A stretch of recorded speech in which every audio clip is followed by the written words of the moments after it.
From 1997 till 2005, there were wars in the Democratic Republic of the Congo. Families and young children were threatened. Children were separated, orphaned, hungry, alone. There was little hope for orphaned children.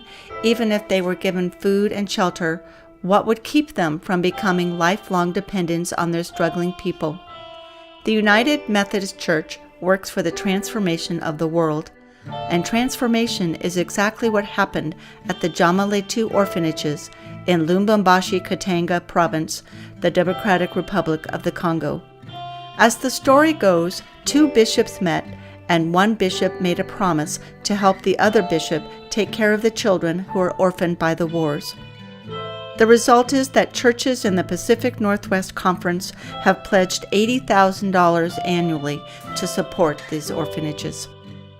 This is the story of 24 of these children who grew to be successful, confident, faithful young adults because they were rescued from despair through the United Methodist Church and the work of the South Congo Annual Conference, with Bishop Katembo and Mama Francine carrying out the efforts.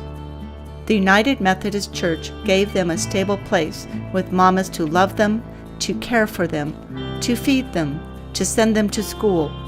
One site for the girls eventually was located near the Saint-Marie Church, one orphanage site for the boys near the Tiberias Church. Here they found safety. They grew strong in body and spirit. They played and sang. They loved each other. They found family. They went to school. They graduated from high school. We wanted to know, what are their stories? Where are they living now? What are they studying? What do they hope for their futures? What are their principles? What are their worries? And so 6 of us went to find out and journeyed to Lubumbashi. On the day we arrived, we met with the officers of the Council of the Graduates.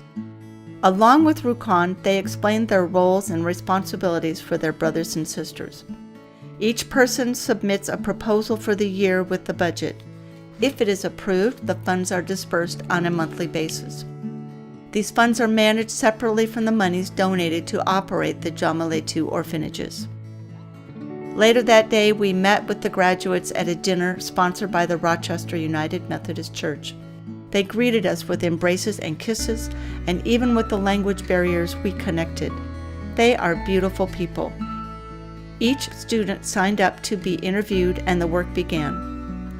We used our interpreters Nono and Regan and practiced with them at the Methodist guest house. Each day we loaded our van with cameras, recorders, tablets, pens, and set off with our driver, Carlo.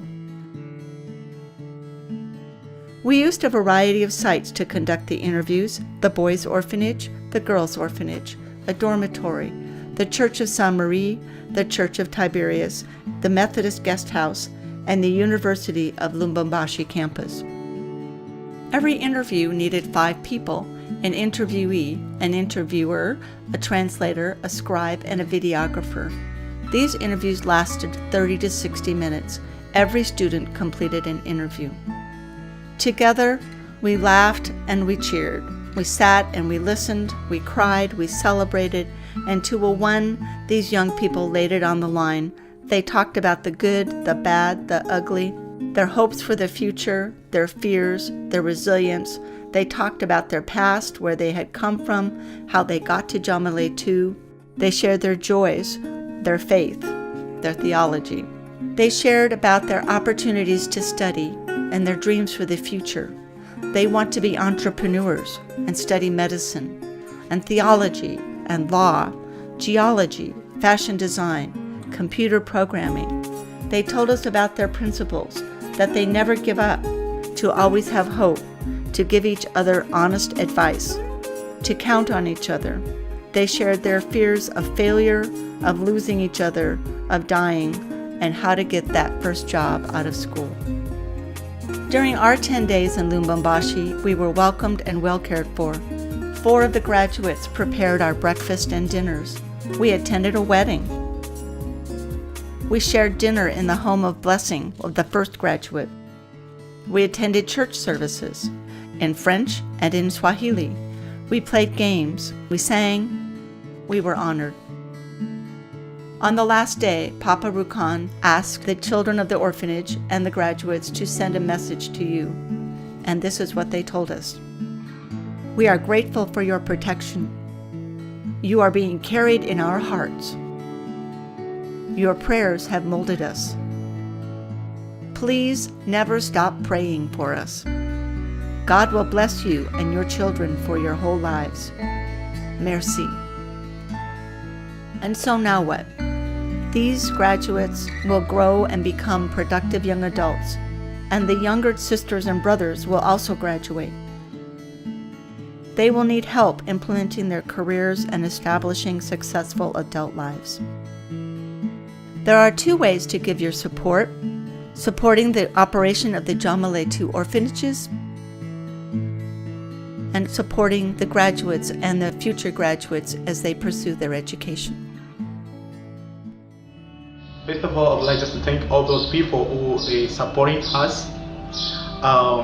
First of all, I thank them to help us, because it's not a really easy matter to help someone you don't know him. You are not contributing in orphanage because you have got so much money. No, it's because of love. You are doing this because of love. That's why we say thank you. Personally, we don't have anything to give you back, but we just say thank you. God himself is going to reward you.